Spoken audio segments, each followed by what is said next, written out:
So we have two crises convulsing this country. A pandemic and the reaction to police violence, and police violence itself, but the reaction to it. Times calls it parallel plagues ravaging America. The coronavirus and police killings of black men and women. Little story. Little first-person stuff. Okay? Jimmy Mills' life has been upended by both. His barbershop in Midtown Minneapolis was one of many small black-owned businesses that have struggled to survive the pandemic. But Mr. Mills was hopeful because after 2 months shut down, he was due to reopen next week. And then early on Friday, the working-class neighborhood where Mr. Mills has cut hair for 12 years went up in flames as chaotic protests over the death of George Floyd and police killings of African Americans engulfed Minneapolis and cities across the country. Mr. Mills, who's 56 years old, said, quote, "To have corona and then this, it's like a gut shot," end quote. This upheaval, sparked by a video capturing Mr. Floyd's agonizing last minutes as a white police officer kneels on his neck, is pulsing through an America already ragged with anger and anxiety. Emotions are raw over the toll of a pandemic that has killed more than 100,000 people across the country and cost millions of jobs. On Sunday, at least another 600 Americans were reported to have died of COVID-19. Minneapolis residents said outrage and protests in the aftermath of the killing of George Floyd were a result of the community being tested repeatedly in recent weeks by both police violence and the virus, and in ways that put America's deep racial inequalities in stark relief. The pandemic has inflicted disproportionate economic and health tolls on racial minorities and immigrants in Minneapolis and beyond. Black and Latino workers have been more likely to have lost their jobs. Many others are among the low-paid hourly workers who risk their health by going to work at grocery stores and nursing homes, in factories, slaughterhouses, and other jobs that cannot be done remotely.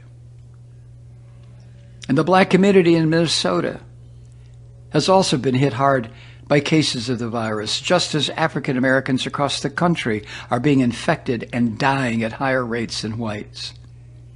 By one estimate, black people accounted for at least 29% of COVID-19 cases in Minnesota, despite making up about 6% of the state's population.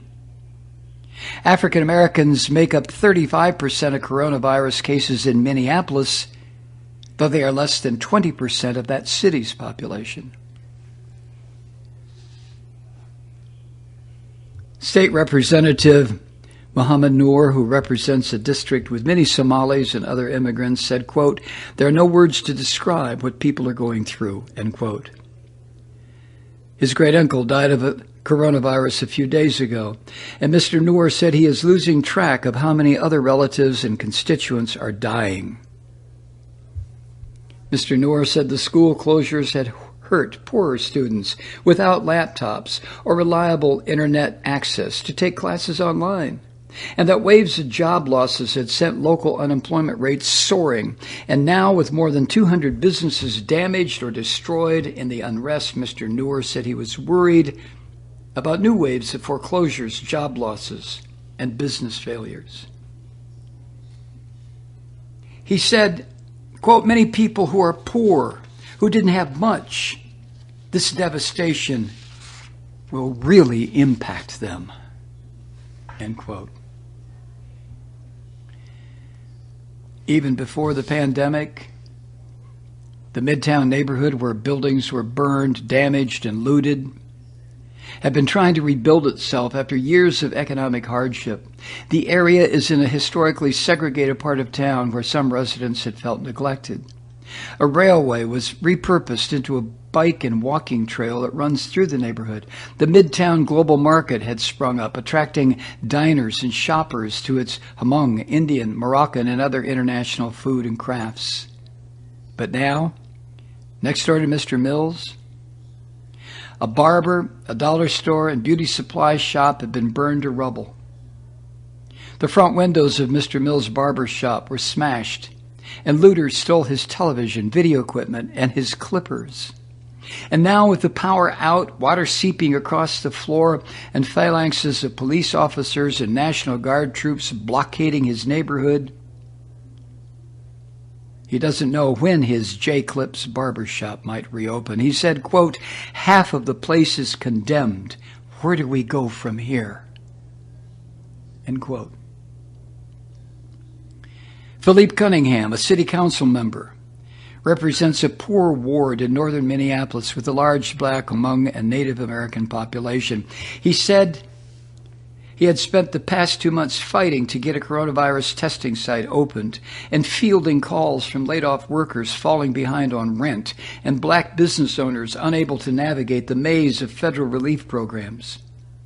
And on Friday, Mr. Philippe Cunningham drove around surveying damaged buildings, helping some of the same business owners board up their storefronts and trying to prevent looters from breaking into stores. "We were really struggling," Mr. Cunningham said. In many pockets of the city where the virus seemed to be more concentrated, residents have not had access to masks and hand sanitizer, even as the mayor ordered masks to be worn when inside businesses as of earlier this week. That's according to Gia Starr Brown, pastor of First Covenant Church in downtown Minneapolis. Even healthy people in Minneapolis were feeling anxious after a long stretch of being holed up in their homes as spring arrived. A limited reopening of businesses was not set to begin until Monday. That loosening of restrictions came with a long list of distancing and sanitation rules. Miss Brown, the pastor, spoke as she stepped away from a protest outside a county building Friday afternoon, saying she was heartened to see so many people attend rallies calling for justice for Mr. Floyd, even when doing so was a health risk. She said, quote, "This is about collective, widespread grief. And how great must the grief be that people would risk their livelihoods? Who we are as a people is greater than the risk to be out there. This is urgent. This isn't about just our own individual lives as Black people, but this is about our future and children." End quote. Many young people, especially minorities, were gig economy workers holding 2 or 3 part-time jobs that evaporated when the outbreak hit. According to Tyler Sitt, pastor of the New City Church, which is blocks away from where Mr. Floyd died and from the 3rd precinct that was burned in the protests, they were left jobless and worried about not having benefits should they become ill. Sitting at home during lockdown with no work and no prospect of finding work for the foreseeable future, he said, they were more aware than usual of news reports and then had the time to react by taking to the streets. He said, "I hear messages from community members trying to deliberate whether or not they're going to show up. They don't want to catch COVID-19 and spread COVID-19 if they happen to be an asymptomatic carrier. But there's a deep feeling," he added, "of we have to do something because our city is burning," end quote.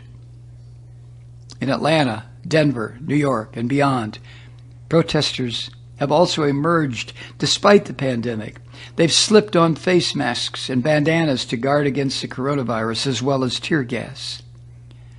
Anais Nunez, a 31-year-old community organizer from the Allerton neighborhood of the Bronx, said she braved the risk of coming to a crowded protest to show solidarity with others marching against police violence. "I'm from the Bronx, the epicenter of the epicenter," she said, about the borough that has had the city's highest rates of cases, hospitalizations, and death from the coronavirus. She added, quote, "We're already suffering. Having to do all this, it makes the terrible even worse," end quote. Rashawn Ray, a sociologist and fellow at the Brookings Institution, said one crucial difference between the two plagues is that the coronavirus, like past diseases, may one day dissipate with a vaccine or medical breakthrough. He said, quote, "We've never gotten to a place where racism is not a significant part of everyone's life in the United States." End quote. Little stories from around the country.